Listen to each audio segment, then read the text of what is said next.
Rabi Ouballah, je suis chirurgien vasculaire au centre hospitalier privé de l'Europe. Le cerveau est perfusé en oxygène par 4 artères, les 2 artères carotides et les 2 artères vertébrales. Ces 4 artères se réunissent à la base du crâne pour donner un tronc unique qui va alimenter toutes les branches du cerveau. Un accident vasculaire cérébral survient quand une branche terminale s'obstrue, est bouchée. Les carotides partent du cœur et remontent dans le cou pour rentrer dans le cerveau et alimenter le cerveau en oxygène.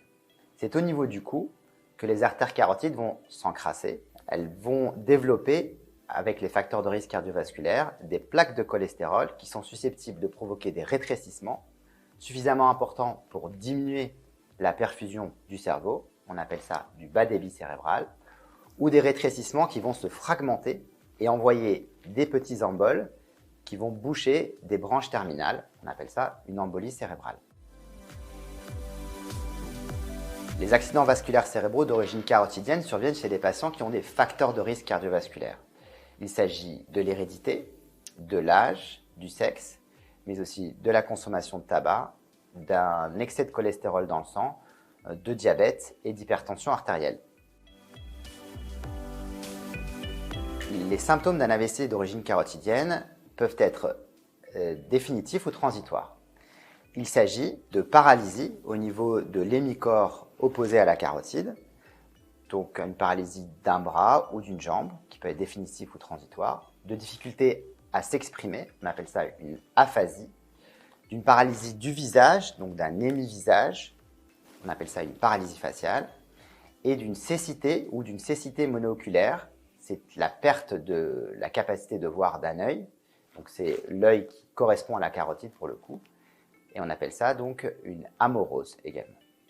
Ces symptômes sont, comme je vous l'ai dit, définitifs ou transitoires, et beaucoup de patients ont des rétrécissements carotidiens qui sont complètement asymptomatiques. Les sténoses carotidiennes étant majoritairement asymptomatiques, on les dépiste en faisant des échodopplers artériels des troncs supraortiques. Il s'agit d'un examen par ultrason des artères carotides qui peut se faire au cabinet d'un médecin vasculaire. Cette exploration aux ultrasons permettra d'évaluer le degré de rétrécissement au niveau des carotides.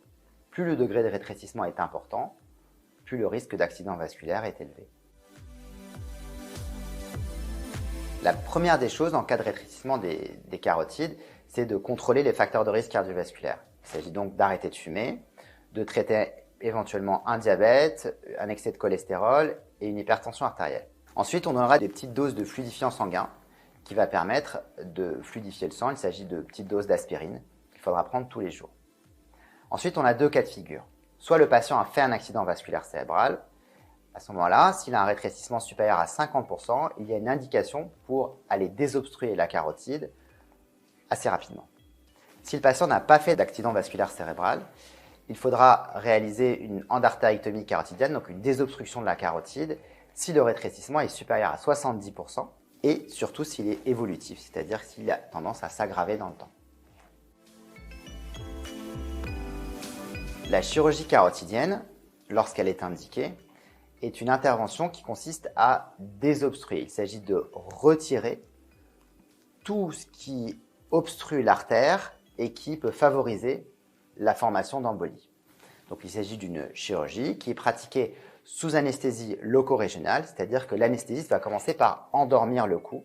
Cela va permettre au patient d'être réveillé pendant l'intervention et cela va permettre à l'équipe chirurgicale de surveiller l'état neurologique du patient pendant toute la durée de l'intervention. Ensuite, le chirurgien fait une incision de 10 cm au niveau du cou pour accéder à la carotide à l'endroit où elle est obstruée.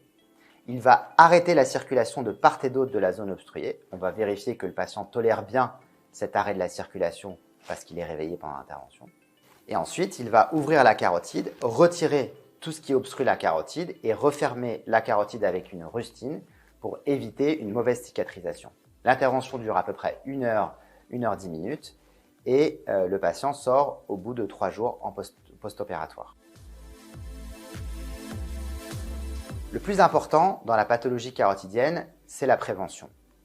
En effet, comme beaucoup de patients sont asymptomatiques, il faut chez les patients qui ont des facteurs de risque cardiovasculaire ou des antécédents familiaux réaliser un dépistage en faisant un échodoppler artériel des carotides qui va permettre de dépister tôt les rétrécissements et de pouvoir démarrer une surveillance ou un traitement adapté.